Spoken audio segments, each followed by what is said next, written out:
Hello out there. My name is Laolu Akonde, and you are on to Inside Sources. First, is my take for today entitled, Increase the Salaries for Everyone in Public Service. Due to the pervasive culture of corruption in the land, the salaries paid in the public service have become nothing but a joke in our beloved country. Today in Nigeria, governments pretend to pay decent salaries, and workers also pretend to collect. We are fooling ourselves, for we all know that the salaries in our public service at the state and federal levels are by and large like a smoke screen. Let us start with the minimum wage, pegged at 77,000 naira, when we all know that this can't cover basic expenses that should place a government worker a little above the poverty line. Then let us go on to the salaries of the rank and file in the civil service. The salaries got so bad that groups of senior civil servants got together under a particular presidential administration and got approval for anyone who attained the post of permanent secretary to receive a take-home amount no less than 1 million naira monthly, just to save the situation, and then keep that sum even after retirement. That was their own way of trying to address the problem. But then some director cadre right below the PS don't make anything close to that amount, at least when the 1 million naira was approved several years ago. So why some director cadre in the civil service gets as low as 400,000 and the permanent secretary gets 1 million, a college professor struggles at times with as low as 300,000 monthly. Then how about the police? Oh, don't let's even talk about that, just to save our own faces. Their take-home is not something to talk about. But we must restate the fact that a DPO, that's a divisional police officer, hardly gets 100,000 a month as running costs for the office. But our senators and federal legislators are collecting over 20 million as running expenses per month.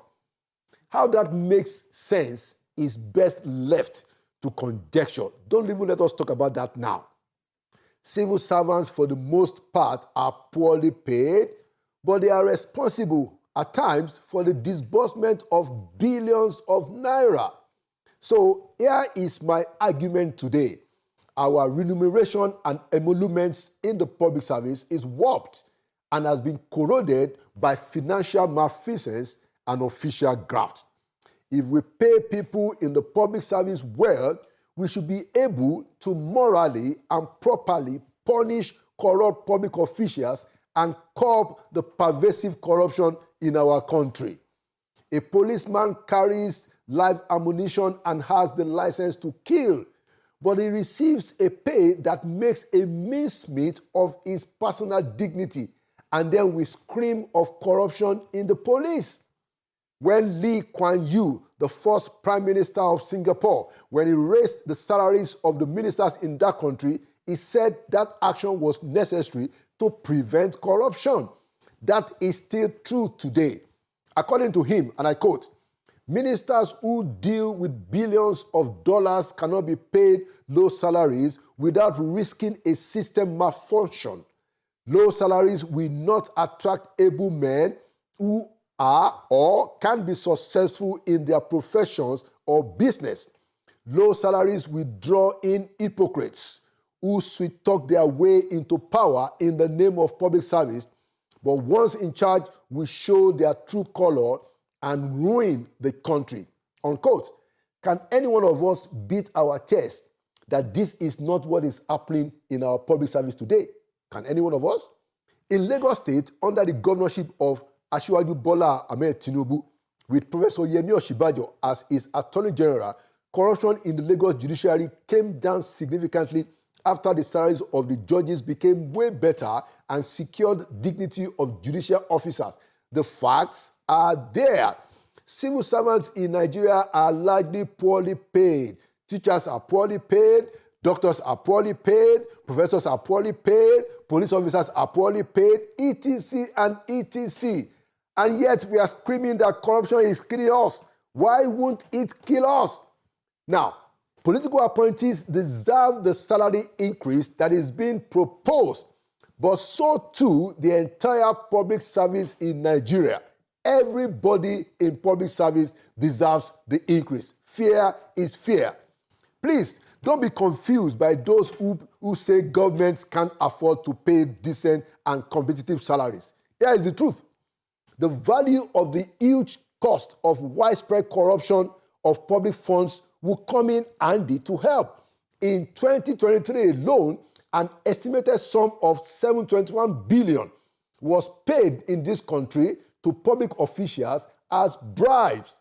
$721 billion in 1 year. That's an estimate. Thank God the Tinubu administration has sorted out the salaries of judges on the federal bench, like the president did when he was governor. Federal judges are now so well paid in Nigeria. And they also have a decent health insurance, which the Buhari or Shibajo presidency had put in place. Now, let us do the same thing for everyone in the civil and public service. And while at it, let us significantly raise the monthly running cost of our DPOs as well. If not, why not? Fair is fair. And there you have it. Inside Sources will be right back. Welcome back to Inside Sources. Today, we are opening the show with a conversation with Mr. Omoyele Sowore, the presidential candidate of the African Action Congress, who has been having a running battle both with the police and with the NYSC, issues that are quite important to us here. And of course, we talk about a few other things. I'd like to welcome back to Inside Sources, Sowore Omoyele. Good to have you here again, my brother. Thank you for having me back. All right, so let's just start with this police stuff that has been going on in the last 2 weeks. You know, they kept you there for 48 hours. They said you didn't make the statement. You know, you had this incident with the hand injury, yes, and all of that. Can you just tell us what has been happening? You know, just to open it up. I think everybody knew that since January, I've been having, actually it will be since last year, I've been having an issue with the Inspector General of Police, right, extending the extension of his tenure beyond September, when he was supposed to have retired. That I took serious exception to that he ought to have retired. Okay. And the argument was that there's a law that says the president can extend the tenure of someone who is the IG of police for 4 years. But what they could not defend is that that person must still be in the police force. The Constitution, which cannot be overridden by another law or any act, a police act or that they refer to, it's very clear that when you reach the age of 60 in the police force, or you have served for 35 years, you have to pull the uniform. You have to stop using the uniform.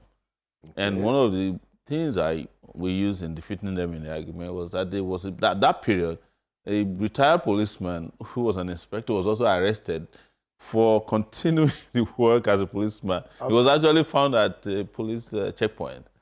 He was also retired. After he had finished his years. So, unlike the other paramilitary agencies, military agencies, or like the police, Army, Navy, Air Force, cannot have civilian as their lead. You have to be an active member of the force. So that was where the issue started. And then in January, when I was about to travel back to the US, I was traveling to an interview, and I saw some policemen carrying out extortion. So I put on my camera, my eyeglasses, and I captured them. Yes. So, and I uploaded it. So to them, it was like, yes, we have found a way to get Sowore. So they added that, and they wrote a petition that I said the IG was illegal, and also that I illegally, or I interfered with legal work of police officers at the checkpoints in Lagos. So I was arrested in January. I ran before a judge, and they seized my passport. So I couldn't travel back since then. Oh, wow. Yes. But it didn't stop me. I kept getting involved with a lot of activism, including then fighting for policemen themselves, whose retired officers were screaming for help everywhere. Who had very... Yeah, so one of them sent me a video where he said he was retired ASP, and he's going to receive 2.6. This retired police officer sent you the video. The video. They So sought you out. yes, they sought me out. So I put up the video, and it went viral. In fact, it was the second video because I started talking about the issue since 2000. So the guy retired as an ASP, and his pension was 2 million. It was, they call it gratuity. Gratuity, okay. That is that bulk money you get at once. 2.4 million, which basically is $1,400 or $1,500 after 35 years. So it became outrageous, and I told them that if you guys are ready, I will lead the fight. So I led them to fight and took them to the Inspector General's doorstep in Abuja. My AI glasses that was used in January was then stolen, right on camera. By the way, do you have the glasses back now? It is. This is what I'm so you using have it back. now. But it's not on now, so don't worry. We're on camera already. We're all on camera. Exactly. So I knew that also completely took them by surprise and embarrassed them. Then there were stories written by Sahara reporters about promotions in the police. So about 2 weeks ago, I got a letter. I was in Lagos that I should come to the office to explain some petitions written against. I requested for copies of the petition, but they refused. Who were these petitioners? Did they disclose the petitioners to you? When I got to them, it turns out it was the IG. Oh, the IG himself signed the petition against you? No, he used a section of this is the IGP admin. There's a section of his office that is in charge of admin. So he authored the petitions using that section of his office. So an official in the IGP office actually wrote a petition against you. There were 2 petitions. So who was the petition addressed to? Because it was addressed to the IG. So an official, the IG somebody who works for the IG is petitioning the IG on the matter of the IG to the IG. Yes. Because that doesn't seem like natural justice. Yes. So they accused me of forgery, that I forged police wireless message. That's the #1 petition. And the second petition was written by the PSO3 to the IG, also written by the office of the IGP admin. That Sahara reporters wrote a story that her promotion was improper. So this was a specific who wrote this petition for himself. Yes. Okay. But they all emanated. So you have copies of those petitions. They showed it to you. They showed it to me upon arrival there. Okay. I was interrogated by a team led by Akin Fakurede, who upon arrival didn't even hide. He said, "I know you. I've written your lawyer that you should behave yourself, because you'll be writing bad stories against me on the SR reporter. You know, he used to be in River State." Oh, okay. As the SARS commander there. Okay. With Amechi, when they were having running issues with Wike. Okay, I see. So the fight started right out of this. So because I told him, I said, this is very... So the guy was sent there when Amechi was in the federal government? Yes, when Amechi was in the federal government. And Wike was governor? Yes. Okay. So they were having this running battle. He supported Amechi and Wike doesn't like him. I see. He couldn't remove him, so I've been running battles in this. I see. So Sahara reporters was reporting all of that. Yes, which I wasn't even aware of. Of course, I think it was the time I was restricted to Abuja. So, but in their mind, this is very interesting. In their mind, I think some of them actually feel that anything that's on the internet, I put it there. Yeah. Whether I came from Sahara reporters or a blog, I'm somehow responsible for it. I don't think you even have time to supervise Sahara reporters' work. I sometimes don't even read Sahara reporters. I find their stories somewhere else, the same way I read. Yeah. But I won't deny that occasionally I do log on there. But all of us get our news through news feeds, third parties, Facebook, and all these aggregation services. So that was how he then said, write a statement. So I said, I have not written a statement since 1992. He said, why? I said, it's because these are politically motivated cases. The trial doesn't reach a point where we need to read the statements. That's one. Secondly, I'm at liberty to write or not write a statement. But he had a camera running on the side. I said, take whatever I'm saying from the camera, transcribe it, and take it to court. Oh, he said, I have to detain you. But I knew that was their plan. I had some little intelligence that regardless of what, that was the plan. So I had already carried a bag. Your package. So I said, well, that's fine. And that was how I was detained. Interesting. And then the next morning, they came at 6 a.m. and said that we were going to court. I said, I need to talk to my lawyers because I don't, and I need to see the charges. And then they entered the cell and injured my hands. So there was actually a scuffle? Yes. Were they trying to, what was happening? Did they think you didn't want to go get up or what? They said that I should just follow them. I said, I don't just follow people. As a detained person, if you say we are going to court, which is what you have presented, I have a duty to contact my lawyer. Let me have, that time I don't have a phone. And secondly, you have to serve me the charges. Between here and the court, we'll get, and at any rate, why are you here at 6 a.m.? Every court around here opens at 9 a.m. You can come at 8. So I knew there was something sinister about it. Wow. And I resisted them, not physically, but they said, oh, carry him. And so that was when. So that was how my arm was injured. And two of them, who probably knew they were, because they were about 8, then asked the others. So, policemen always divide themselves into two good and bad cops, and said, oh, please leave me, Sir Shure. Then they discovered my hand was injured. They helped me wear my top because I had just been woken from sleep in a cell that had no light, and I think that's why they came at 6 a.m. Were you with people in the cell or? There was one guy. It was a dark cell. I couldn't see his face. He was crying all night. The POS operator, they brought him from Edo State. They had arrested his wife and child for 4 days detained in an attempt to get him. So when they eventually got him, they just threw him into detention, and he was just crying. Brought from Edo? Edo State, over POS transactions. Okay. This point of service. Yeah, of course, I know. So he said he helped somebody to transfer money, and that was proceed of fraud.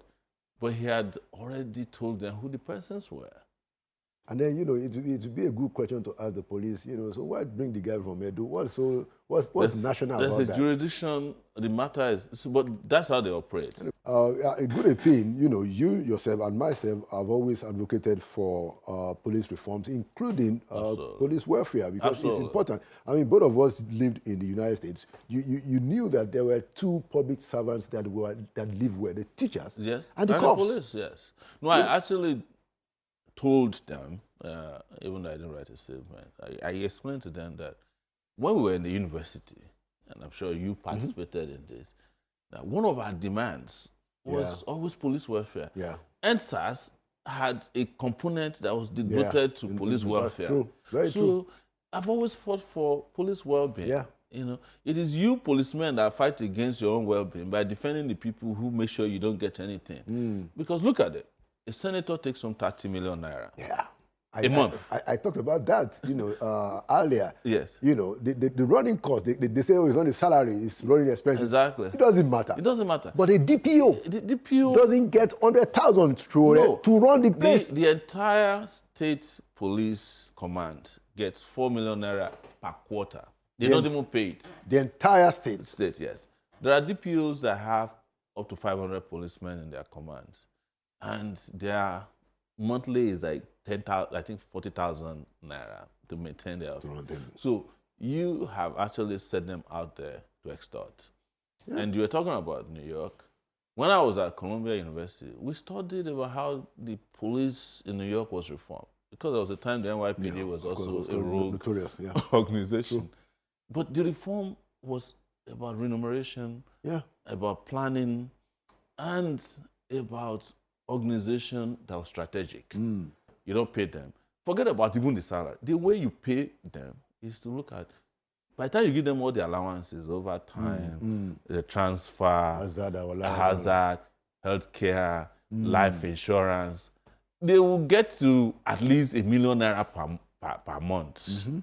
That's my proposal, which I'm ashamed to say in public, that they should at least have, an average policeman should have nothing less than 500,000 naira as their take-home pay per month. And the same thing applies to teachers. Yeah. Because without teachers, we can't even train policemen. All of us are not going anywhere. So, but they don't think in that direction. And these policemen have never been fought for before. So suddenly, I became their friends and also the enemy, because there's a hierarchy. The hierarchy didn't like me. Of course. But the rank and file kind of felt like for the first time somebody is out there. But I made it very clear that my standing up for them is temporary. My full-time job is to be on the human rights side, and you can trust that. Well, you know, to the extent that these are also human beings who should be properly taken care of. No, I've broken it down. There's nobody who can live their home if we don't have a police force. True. As bad as they are. We need a police force. So, and these guys don't sleep, you know. And they are not like the regular people. Teachers can go to work at 9 a.m., 8 a.m. and come back at 2 p.m. That's closing. The police have no closing time. They can leave their house now. And then something happens. They are in Zamfara. And they may never make it back. Anyway, so you've not been charged to court. I was charged eventually. They did charge me for forgery. And what was it? Cybercrime. But when they were trying to charge me, I educated them, because I said, just to make it easy for you, there are 2 charges. One applies to Sahara reporters, one applies to Sowore. So since Sahara reporters is a legal entity, and it's based in the U.S., they didn't know. So let's segue to some of the few stuff in the country. You know, I'm sure that you are also, you know very well of Dr. Ngozi Okonjo-Iweala's visit to the president. I was delighted that the president at least waited to meet with her before he traveled. And I like the fact that, you know, Dr. Okonjo-Iweala said that, look, social safety nets are important, something that I haven't seen a lot of coordination in this administration. What's your take generally about, you know, what she said and how it's been made out? I think it was an outing that went bust. Because I don't know who recruited who, but I think she was making it look like things are working in the country. The economy is stable. But you cannot claim that an economy that was coming from 400 naira to $1, there's now 15,000 naira in 2 years. I mean, 1,500. 400 is stable. You can't say that the economy where, you know, you have almost the highest inflation in years is stable, except they have redefined the meaning of stability. Economic stability. And yes, and I'm not a fan of Okonjo-Iweala. I was opposed to her when they were doing the same thing during Obasanjo. You know, that time the retort was, "Oh, if we pay back our debt, we will exit this debt cycle," which we did, and then we'll be back. But now, worse off. And our position then was that we didn't need to pay back those debt. We could have taken the route that Argentina took and other nations. Invest that money, $8 billion at that time, could have given us a high-speed railway from Lagos to Maiduguri. Some real serious infrastructure that would have been yielding investments, you know. But they wanted to do it because that's what they exist for. They are lackeys of the World Bank and the IMF. And she's their number one as far as Nigeria is concerned. It's just like when you owe a bank too much and they appoint for you a commissioner of finance. You know what that means. Right. So, yeah. So that's who she is. So I don't, like I said. So you think that she was trying to get... She was trying to help them because, you know, she came at a time the UK, the World Bank, and all of them were already saying that, oh, you know, the Nigerian economy, same thing. They're all saying the same. She was here to just put an icing on the cake. But I don't think she met a good reception from that outing. Certainly, you know, because the people who are the receiving end of this terrible economic situation in the country didn't take lightly to it. And you know, unlike before, there are more ways to amplify these voices of the people who are suffering. Mm-hmm. You have TikTok now, and you have people who are selling agidi, cola nut on TikTok, so they can reach as many people as someone who is on your show. Some of them more. So she couldn't have gotten away with it. If it was maybe 2003, she would have gotten away with it. It's 2025. These days now, it's a different with the what we call the democratization of communication. Of communication, yes. It's difficult to hide under anything. Yes. Okay, I mean, conclusively, let's talk about the by-elections and the outcome of it. And quite a few people have said that, hey, look, we do need a strong opposition. ADC came out, and seemed to be filling that vacuum. But now, with the result of the by-elections, what's your comment? When you compare. I wish that you could play back some of my comments on your show about when ADC came on board. I remember when I said it on your show that it was going to go the way it came. There was a lot of backlash, But when you have, the ability to look at these things futuristically based on experience, you can always say the truth and walk away and not have to worry about. I've said it that, the ADC is just an avenue for the APC to create an opposition for itself. And the sad part, though, that's not a laughing matter, is that then it prevents real opposition from emerging from, within.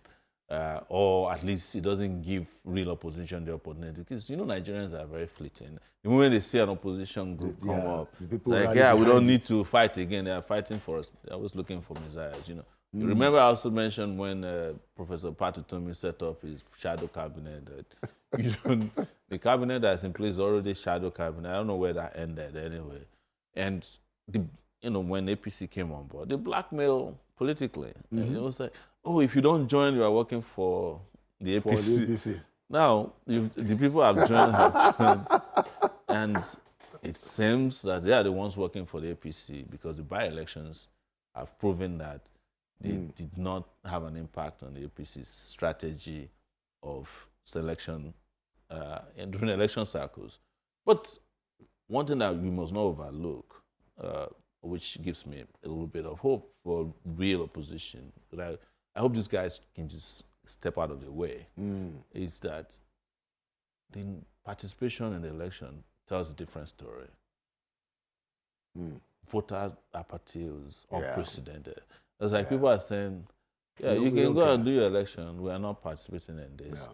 And when people say they are not participating in election, which is voting with their feet, they might have other plans. So, and that's the only part that you can tell that shows that Nigerian people's level of awareness about how they're handling this election, shows that they are looking in other directions. And also the fact that a lot of people didn't fall for the ADC coalition. As a serious opposition. As it was thought, as the hype suggested. At the beginning. But I was one of the first persons to write them off. I said, this is just like a setup. Yes. Okay, let's forget, as we close, the update on Rai. Yes. They have denied her her clearance. You've gone to the place. Where is that? What's the situation? Because we've written to the DG of NYC, gave him 7 days. We went back last week, Monday, just to check on if he has, or I think Tuesday. Okay. Check on. He wasn't on seat either. But we are going to have to take action if we don't hear from them in writing, reversing what was clearly a wrong decision on their part. I know what they did to her. I've experienced it before. Right. Yes. Right. Of course. So the action will be we should be going to court, or what it might be a mixture of going to court and taking advocacy to the next level. Okay. Yes. What do they call it? Civil disobedience. Whatever it takes. So which free people are entitled. Thank you so much. I'm also interested in that riot case, by the way. We're going to all of us, because for me, it's just fundamental that that level of injustice, which might look small, is not allowed to. Yeah, you shouldn't penalize her because she expressed her frustration. And that's retaliation. And for me, in a democracy. What she did is national service. It's people like her they call early warning systems. Yeah. They're warning you to say, look, things are bad. And I think you were the one that also made a point that it was after, our expression that they actually increased the corpus allowance. Absolutely. In fact, this is on record. I met with the DG of NYC quietly after, and he did confide in me that this was the catalyst for it. She said they had written letters. Oh, wow. Nobody answered it. But the moment this thing happened, they just said, oh, come. In fact, they were supposed to pay arrears. But I think because they saw that nothing was happening. We all owe it to her bravery. Absolutely. That her colleagues got a boost. And that's why we have to support her. I also don't accept the argument that because she's doing the NYSC, she will then lose our fundamental human rights to freedom of expression. Except we are not in a democracy. In fact, even under military rule, people like Bamidele Aturu, they had an issue like that, but was resolved. Yeah, even under military rule. Yes. So he got his, I think eventually he got his NYSC. Of course. Femi Falana's own wasn't given to him until the Oputa panel. Look at that. I haven't gotten my own since 1996. You never needed it. No, and I'm still in national service. Exactly. You are even in public service, a presidential candidate in 2023, African Action Congress. Thank you so much, Omoyele Sowore, for coming to Inside Sources. And thank you for the work you do. Thank you for your voice. There are those of us, who believe that, we need a voice like yours and many others to keep the hope alive and to check what is clearly the excesses of those that are in power. Thank you so much for all you do. Thanks for having me. All right. Thank you for coming. Our Inside Sources will be right back with our next segment. Welcome back to Inside Sources. In this segment, we want to look at some of the developments in the relationship between United States and Nigeria, especially with the new visa regulations and some of the policies of U.S. President Donald Trump regarding Nigeria and Africa. To join me in that critical conversation, I have the Walter G. Milder Professor of Social Ethics and the Director of African Studies at the Boston University, Professor Nimi Wariboko. Prof, you are welcome back to Inside Sources. Thank you, Mr. Kande, for inviting me back. Thank you, sir. So, Prof, let's start the conversation with the new regulation that the U.S. Embassy has said that those applying for U.S. visa in Nigeria must also submit their social media history up until the last 5 years before the application. Of course, before that, the U.S. government has said that it can only give 3 months single entry visa. How do you respond to this set of policies, Professor Wariboko? Well, first of all, it creates a burden on the Nigerian applicants. It makes it difficult for them to fulfill the obligations of applying for visa, because now they have to have their 5 years social media account. So presumably they will give their password and everything for the U.S. Government to check. So at one level, that is intrusive, right, into people, and that even for young ones, we are going to hold them accountable for what they might have said in a moment of carelessness 5 years earlier or 4 years earlier.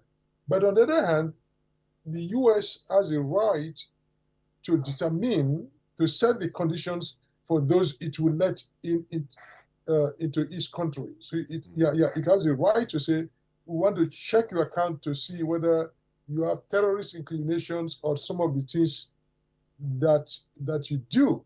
You want to check. So that has been going on in the United States. Actually, today in the United States, if you apply for admissions, now they will do a security check on you. You give your social security number and they will do a security check. The university will do a security check. If you get a new job, the companies will do a security check. So you can say maybe the U.S. embassy is saying, just like in our country, we check people before we employ them or certain stuff, then we need to do that for people coming in for the same security reason. And that calls attention. Few years ago, a Nigerian woman, I think in Atlanta or so, got a job with the FBI and outlined she couldn't pass the security test. Not because she was a social security, I mean, she was a terrorist or any threat to the social system. But what happened is that they found photos of nude young boys in our in our phone. It's not because she was a distributor. You see this happen in Nigeria. People would take photographs of children playing around on the street naked, and they will send it to their friends, or they are telling a story or an event happened, and children are there. They will take this photograph of children that are naked and send it. So they found it on a cell phone, right? So Yes. people on WhatsApp will send you things, and you usually, if they find it on your cell phone that you have children of naked, you have photos of naked children, normally they don't penalize you because you don't control exactly who sent things to you. But the moment you send it out to other people, you are now participating in the distribution of that. So the bottom line of what I'm saying that the U.S. internally here are using some measure, some check on security or social media posts in vetting people into admissions into universities and colleges and into jobs. So from their perspective, it's not totally new, but that is notwithstanding, it creates extra burden on Nigerians applying for the visa. Thank you, Prof. Now, I mean, I agree with you that, of course, a country can make rules for those that want to come within its borders, just like the Americans have done. And I also agree with you that it's a bit, I had actually also said this publicly, that it's a bit of invasion of privacy. But to the extent that, you want to go to their country, you want to go to another mass country, then you should be willing to submit to whatever requirements are. But do you think that the U.S. government will make this kind of request to a non-African country, specifically Western countries? Why would you be asking an African country, Nigeria, this kind of request late in the day in the relationship between both countries? I think it suggests, a new kind of perception of what the U.S. government, led by Mr. Trump, thinks of Nigerians. Is that a reasonable speculation? Well, we've had stories that they've been doing that at the airport, actually. When people come in, they will randomly check their phones, or even if you are from Europe or from Asia. So we'll be hearing that story is going on. As a matter of fact, the Trump administration has placed more burden even for Europeans coming in, charging them. So I went to England in May. Before, with a U.S. passport, you can just travel. Now you have to fill the ETSA form. Also a form you have to fill and wait for 24 hours or sometimes 48 hours for you to get it. So you cannot just wake up and go to Europe again. So other countries are retaliating. Some of the burdens that the U.S. government have put that relate, you cannot just go. So, but the way the diplomatic arrangement work, right? If Trump does that to Nigeria, Nigeria also has a right to demand that of U.S. citizens coming in. So generally, Trump came in. There have been a lot of changes about immigration laws, and has affected many countries. So I wouldn't say they're picking on Nigeria, but at the same time, you cannot get it past Trump that he has certain preference for European countries to come into the U.S. He has a preference over Africans coming in. And that is obvious because they are not giving the people coming from England a 3-month visa. Absolutely. Right? They still can come in and Right. and stay on their on their normal visa at least for up to 90 days or so. And just following up, if we were to review the figures comparatively between how many Nigerians want to go to the United States and how many Americans want to come to Nigeria, I'm sure that there will be a very significant gap.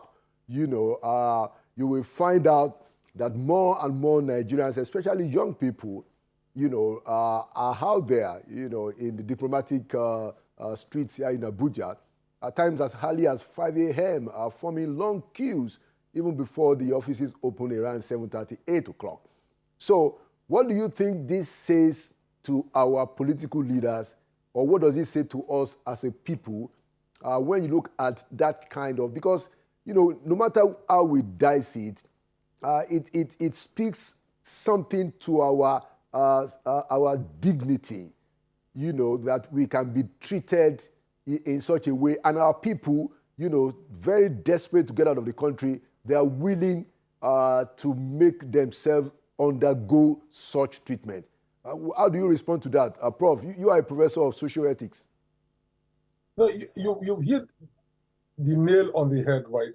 So the government may want to, or people may want to deflect attention by saying, oh, these are the conditions the U.S. government has established. But we need to ask the question, why is there oversupply of people going to the embassy? And because our economy is not functioning and the youths have no future. They think that they have no future staying in that country, and they want to go elsewhere so that they can make themselves better. And we're talking about it. These long queues, people forget, started in the 80s. Yeah, it's cumulative. Because people forget that the British embassy used to be on Awolowo Road. In Lagos. In the 80s, in the Ikoyi, Awolowo Road in Ikoyi, where in those days NPC was also on that road. And the queue became too much, and it generated protest. That was why the embassy moved away from Awolowo Road, the visa section of the embassy. And again, the same thing happening in the with the U.S. embassy in Lagos. Since the 90s, there has been queue. People has been going there since in the 90s by 5 a.m. or so, even earlier. Yeah, some people even sleep over. Some people even sleep over. They sleep over the previous night. Yeah, they sleep over. Like when I went for my visa coming to America to do my MBA at Columbia University, I went there at 4, and this was 1990. Yeah, right? And that has been going on for some time. So we've not addressed the problem where a generation of youths would want to travel. Remember when Buhari came into power in 85, the military coup, he had an advert, Andrew, don't go. So you see, the problem has been there. The government knew, and Buhari felt he could address it by advert on don't get out, travel away. It has not stopped. So we are talking about. He came in I think 84. It took over in 84 January. It took over in December. December 31st, 83. December 31st. But the advert, I know when this Bangladesh took over 84. Yes. August. So that is the time frame. And so if you look at from that time, it's over 40 years. We've not. So the children of those who wanted to jackpot at that time are now also jackpot. Sometimes it has come to their grandchildren. I mean, so if you were in your 20s in the 80s now, you are in your 60s. Absolutely. And so you are, if you stayed back in Nigeria, your children are facing the same option. So the government has not done anything. So instead of complaining about the price that the price of entering to the US, we should reduce the supply of people going there, and that would probably force them to rethink. But as long as they think that a lot of us want to pour into their country, they are making things difficult for us. And I don't agree that things should be difficult for Nigerians, but I believe that we have put ourselves in that situation. For 40 years, we've been having the same massive exodus to Europe and America, and we've not been able to address it so that people will have more confidence in their own country and want to stay there. I mean, when I was studying economics at University of Port Harcourt, and we did what they call regional economics and other things. And one of the things that I was taught, which stays with me, is that if you run your economy well, every region of the country, every area of the country, children should grow up, and whatever they will need to survive, go to good colleges, good job, will be in that region, so people don't get to move, right? So in the United States, 5 or 6 years ago, in a train, I met a woman, and I was talking to a white woman, and she's from New Hampshire. New Hampshire, if you are driving, is 6 hours from New York City. And she was like 44 years. She said that was the first time she was going to New York City. Yeah. Right? Because she said she grew up in a place where there are good colleges there. Yeah. She could find a job, buy a house, live a comfortable life. She didn't need to move. But for us, a long time, people will graduate here in Port Harcourt, they are moving to Lagos. They will graduate in Kano, they are moving to Lagos. So that pattern has been established. And once Lagos and Kano and some of these big places cannot absorb them, they have to go. So it's a problem of bad economic planning that we don't create regions or states that children will stay, grow up there, and make their living. In the United States, governors, one of the first job of a governor is the creation of employment. He judge whether he creates employment. And they do annual surveys to check if the youths are moving out of the state. If you are losing population in your state, the governor is concerned, because the governor's job is to create the environment that the young ones could go to school, get a job, and raise their family. If you don't do that, it has implications for many other aspects of the economy. But our governors are not looking at that. Very, very, very important point. And I wanted to bring in something that just happened a few days ago. I don't know whether you've actually also paid attention to it, but I'll summarize it. So the president went to Japan for the TICAD conference, the TICAD 9 conference, the international conference, the Tokyo International Conference hosted by Japan.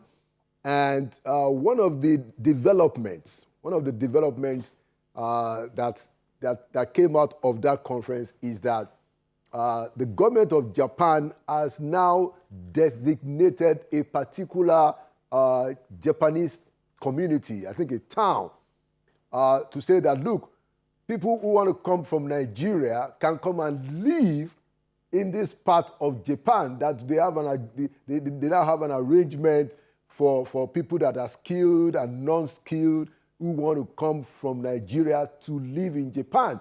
And our government, put out this statement in a way that suggests that it is something to be celebrated. Now, I don't know, I'm thinking about it myself, whether we are supposed to be happy with this development or not.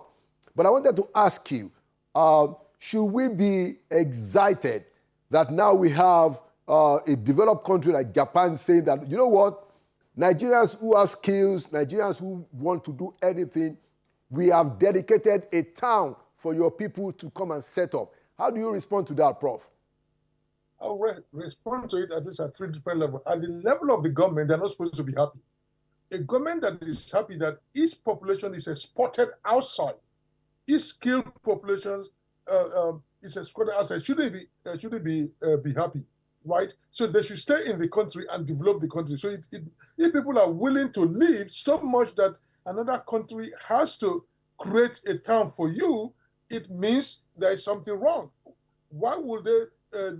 How many Japanese are coming to Nigeria and we are creating a town or providing space for them to go. So the government should not be happy. Individual may be happy because individual interest is different from the national interest. But for a government to celebrate that under government is attracting your brains out, brain drain, taking them out, and you're happy about that because you failed to do your job. Of course, some may argue, well, there's no jobs in Nigeria, so why should the government not allow them sign treaties with other countries to offload their excess labor? That may be true, but in the long run, why should a government not think about what do we do to keep this in? How many times do you find America exporting its best brain outside, right? Because Japan is not asking for the dregs of our society. They're asking for the creme de la creme, the best, who can contribute to their economy. And two, Japan is not doing this out of philanthropy. Its population is going down. It's a serious problem. They have a population decline. Yeah. And that is why they are bringing other nations in. That is the biggest threat of the economy today is population decline. So you see, they are doing that for their own national interest, not for Nigeria. When I first read that story about they are creating a town, another thing came to my mind. I said, is that a segregated town or they are just containing Nigerians in one place? Because there is a potential issue of segregation, right? Why can't they be everywhere? Why are you putting them in? Is it like an apartheid system where you put them into one place? That may not be their intention, but to say that is a place Nigerians need to live and not in every part of the country. That sounds to me like segregation is right. It might not be their policy. One may need to read more about it. But that idea for being blacks and being segregated. So that is my second response. My third response is that when I read it also, I said, oh, well, maybe there's a joke there. You know, Nigeria, especially from Edo State, has been saying that Japanese were once Edo people that moved there.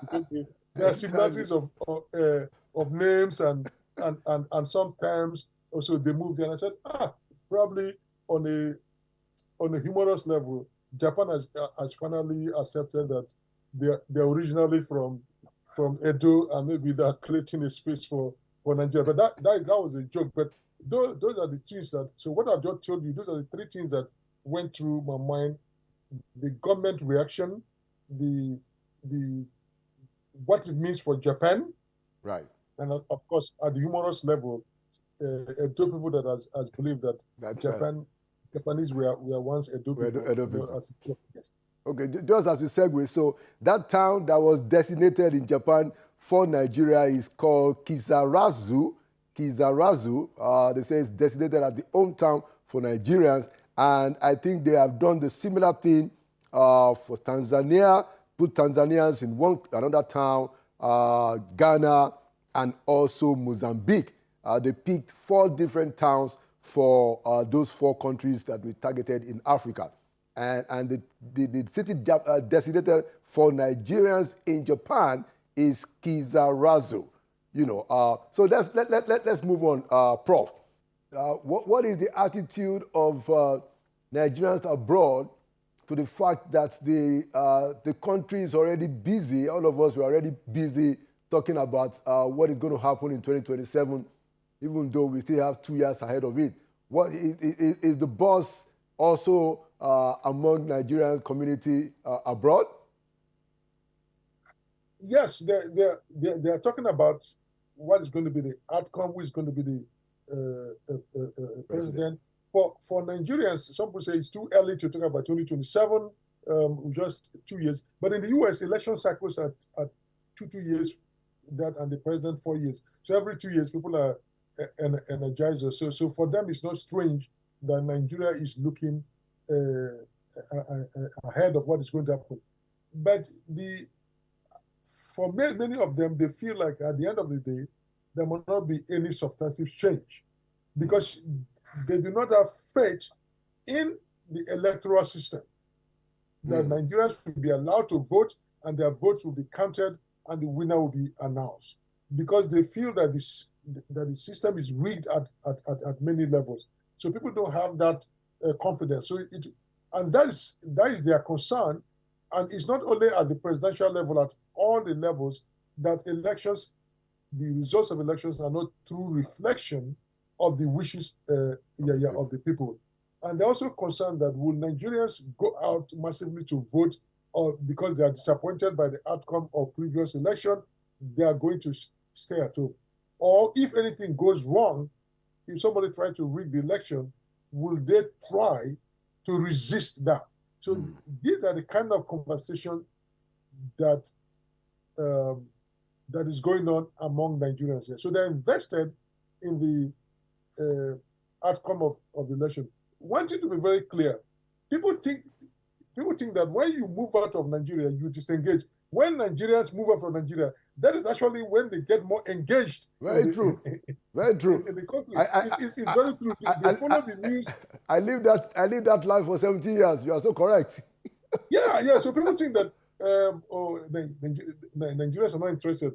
They're interested in the debate policies, like on Dr. Damage's show. He brings people, and people talk about that. So they're really engaged. Like once you move out of Nigeria becomes more important to you. Like for me, it was when I left for the US in my 20s that I began, like I took so much interest, and my identity as a Nigerian became very important. While in Nigeria, I didn't have an identity as a Nigerian. I just existed there. Yeah, it's my country. It didn't really mean. But once I come here and I saw other people from other countries, my Nigerianness matters. So, Nigerians criticize themselves, right? They do all sorts of things. But if you're a foreigner, you got to be careful when you meet a Nigerian in the US, anybody, and you want to talk ill about Nigeria. They feel that is always something within themselves. If you're a foreigner, they will take you on. And you see Nigerians here get very happy when they see little news from Nigeria. It's like it's enlivening to them. And that is the irony of being abroad. You are sucked in more into the emotions of the country, because all of a sudden you find out that when you are outside, your identity is that of a Nigerian. Okay. First. Okay. Yeah. Thank you so much, Prof. We certainly have to find time to go deeper into 2027, and in the weeks and months ahead, I'm sure that we have that conversation. Thank you for always coming to Inside Sources, and thank you for the great job that you are doing in Boston. Yeah. Thank you, sir. All right. And there you have it, another edition of Inside Sources. Like we always say, Nigeria will prevail. It means that Nigeria will win because we will not relent. My name is Laolu Akonde. Thank you for watching, and by the grace of God, I'll see you at the next edition.